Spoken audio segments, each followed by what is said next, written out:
in San Antonio, we're having exactly the situation you just described, Mr. Poole. Is in San Antonio, they just shut down a migrant facility, right? It's an overflow facility that's been used twice for like 3 months total, I think, whatever. And it was costing us $15 million a year, and they canceled the contract, right? So it's potential loss or whatever. It was $15 million a year. I think it's 200. So it equals out 215 million total a year, or something around that, and then it equals about 1.1 billion since 2001. And this nonprofit's posting record profits and all sorts of crazy stuff. And so it's gotten bipartisan support locally because it's barely been used and whatnot. And so basically they canceled the contract, and I guess that's potential savings. That fits exactly the criteria you're describing in this kind of case, is where they're going in there cleaning out bloat. Like, this facility isn't being used. Why would we keep funding it? So when Tim's ready, hopefully, sorry, go ahead. I think our original assessment of what this was correct. They have not yet okay, so awarded means we signed a deal. So you say to me, if you give me $1 million, I will write a beautiful poem for you. Yeah. And then I say, okay, and but I want more than one. And you say, then we'll do this. After the first year, we'll include an option for me to make another poem for you for another $1 million, and then another year we'll do this again. The question is, who has the option rights is the important thing. If the recipient of the funds says, we want the option, that means that money is basically committed. If the U.S. government says, we want the option, which tends to be more likely, in most contract deals, the person paying will say, we want to retain the option to re-up or cancel, as opposed to the person doing the work. So it would seem that the thing about this is, obviously Elon's going to stress we saved all of the potential money.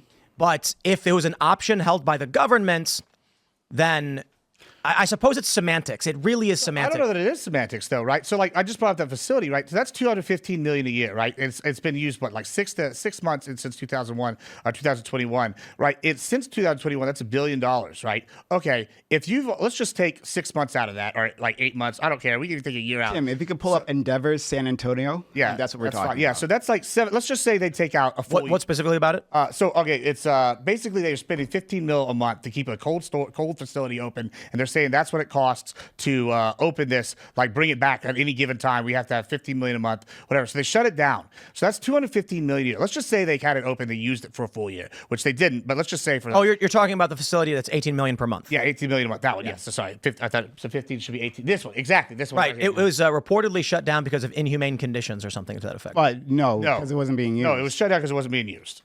There were numerous. The reason it wasn't being used was because I don't know. This is what I'll look it up. But apparently, I haven't heard anything about that. I'm local, but I will say the conditions were considered to be.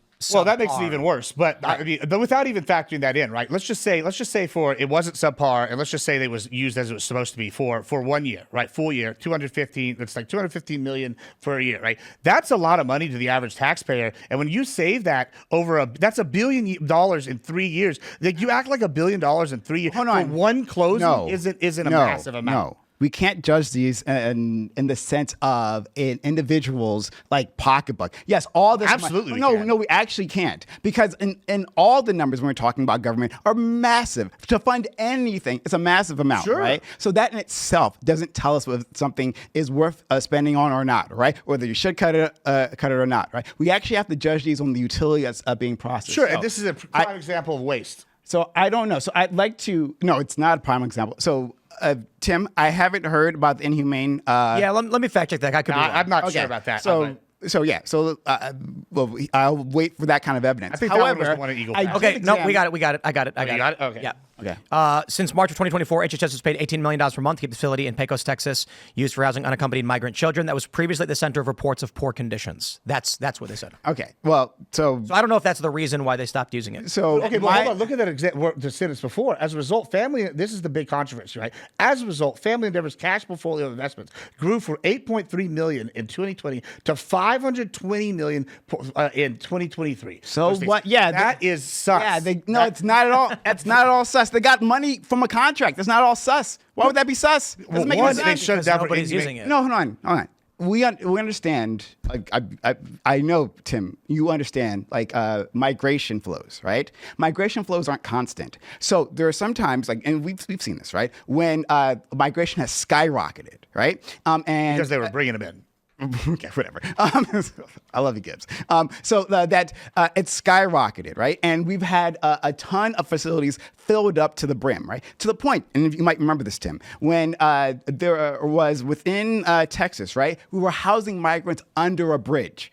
Because exactly. Yeah, it was entirely too much. And so we didn't have enough facilities. So what this is doing, right? So yes, this was an empty facility, but we understand that we don't know when those migration flows are going up. They were being paid to keep that facility open, right? So when it does go up, we have a place to put the kids. And if you want to complain, right, about the bad treatment of migrants, I agree, right? We treated them far worse than I think anything this facility has probably done. I don't want to.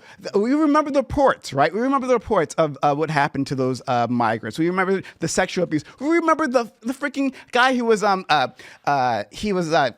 castrating them, but he was sterilizing women, right? There was a doctor who was sterilizing women who were trapped in the immigration jails before. We understand, yes, the federal government treats people badly, but specifically talking about this contract is actually useful because we want to hold that space. I don't want to dive too much into immigration because that's not.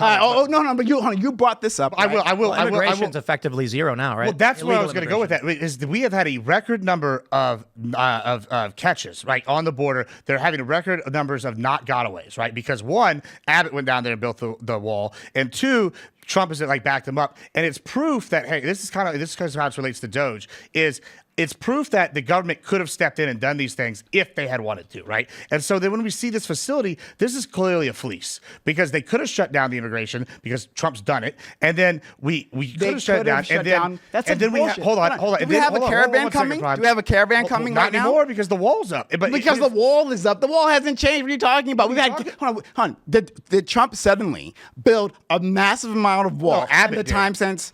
Oh, okay. So but. Even when that was happening, we saw massive amounts of people trying to. And we also saw in the areas where the wall was built in locations like Eagle Pass, it went from 1,500 a day to 3 in a week. Yeah. So your point is yes. So what I'm saying is we can stop it, and then we do stop it, and then we have these facilities. All you're saying that migrants can't become intangible, right? They're not X-Men. They're not Kitty Pryde, right? They're not untangible. And so when they find a wall, right, they try to go around that wall. Or they try to look for. Well, then how has it been stopped completely then? Thanks for watching this clip from the Culture War podcast. We're live every Friday, 10 a.m. to noon. So subscribe and come hang out.